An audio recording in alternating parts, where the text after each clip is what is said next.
Covid ಚರಿತ್ರೆಗೀಗ 5 ವರ್ಷ. 5 ಲಕ್ಷ ಜನರ ಆಹುತಿ ಪಡೆದು ಮಹಾಮಾರಿ, ಹೆಮ್ಮಾರಿ, ಮಹಾಮಾರಿ, ಪೆಡಂಭೂತ ಯಾವ ಹೆಸರಿನಿಂದ ಕರೆದ್ರೂ ಅದರ ಬಗೆಗಿನ ಭೀತಿ ಎಂತಹ ಎಂಟಿದೆಯ ಬಂಟನ ಎದೆಯನ್ನು ಒಮ್ಮೆ ನಡಗಿಸದೇ ಇರದು. ಸಮಸ್ತ ಜಗತ್ತೇ ಬೀಗ ಜಡಿದುಕೊಂಡು ಕೂತಲ್ಲೇ ಕೂರುವಂತೆ ಮಾಡಿದ್ದು ಡೆಡ್ಲಿ ಕೋವಿಡ್ ವೈರಸ್. ಹೌದು, ಆ ಕರಾಳ ಚರಿತ್ರೆಗೆ ಇದೀಗ 5 ವರ್ಷ. ಮೊನ್ನೆ ಮಾರ್ಚ್ 24ಕ್ಕೆ ಭಾರತದಲ್ಲಿ ಮೊದಲ ಲಾಕ್ಡೌನ್ ಹೇರಿ 5 ವರ್ಷ ಗತಿಸಿದೆ. ಸಮಸ್ತ ಮನುಕುಲವೇ ಬುಡಮೇಲು. ಮುಖ ತೋರದೆ ಮಣ್ಣಾದವರು ಅದೆಷ್ಟೋ ಮಂದಿ.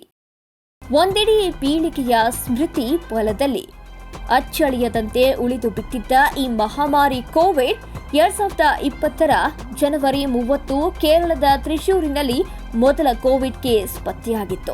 ಅಷ್ಟೇ, ಅಲ್ಲಿಂದ ಮುಂದೆ ನಡೆದಿದ್ದೆಲ್ಲ ಕರಾಳ ಅಧ್ಯಾಯಗಳೇ.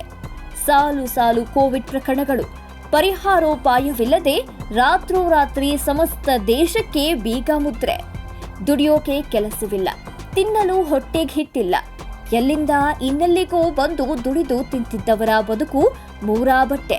ಮುಂದೇನು ಅನ್ನುವುದಕ್ಕೆ ಉತ್ತರವಿಲ್ಲದೆ ಕಂಕಳದಲ್ಲಿ ಕಂದಮ್ಮಗಳ ಕೂರಿಸಿಕೊಂಡು ಬರಿಗಾಲಲ್ಲಿ ರಸ್ತೆ, ರೈಲು ಹಳಿ, ಗುಡ್ಡ, ಹಳ್ಳ, ನದಿ, ತೊರೆ ದಾಟಿ ನೂರಾರು ಕಿಲೋಮೀಟರ್ ಹೆಜ್ಜೆ ಹಾಕಿದವರು ಅದೆಷ್ಟೋ ಮಂದಿ.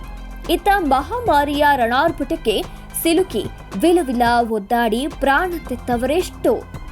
ಆಮ್ಲಜನಕವಿಲ್ಲ, ಆಸ್ಪತ್ರೆಗಳಲ್ಲಿ ಹಾಸಿಗೆ ಇಲ್ಲ, ಆಂಬ್ಯುಲೆನ್ಸ್ ಸಿಗ್ಲಿಲ್ಲ.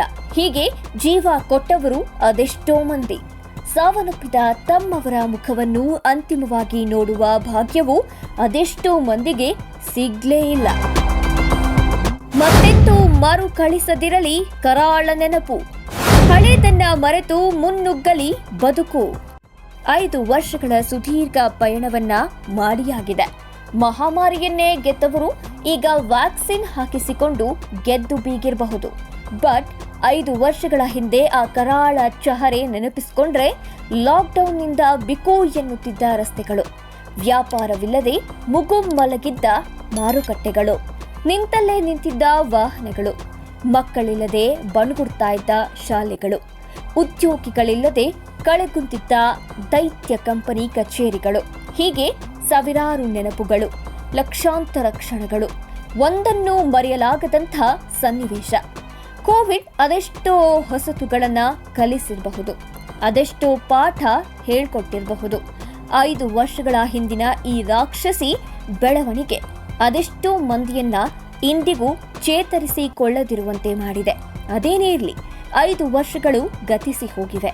ಆದರೆ ಅದರ ಕರಾಳ ಹೆಜ್ಜೆ ಗುರುತುಗಳು ಮಾತ್ರ ಇಂದಿಗೂ ನಿಮ್ಮ ನಡುವೆ ಜೀವಂತವಾಗಿರೋದಂತೂ ಸತ್ಯ. Special desk, Karnataka news beet.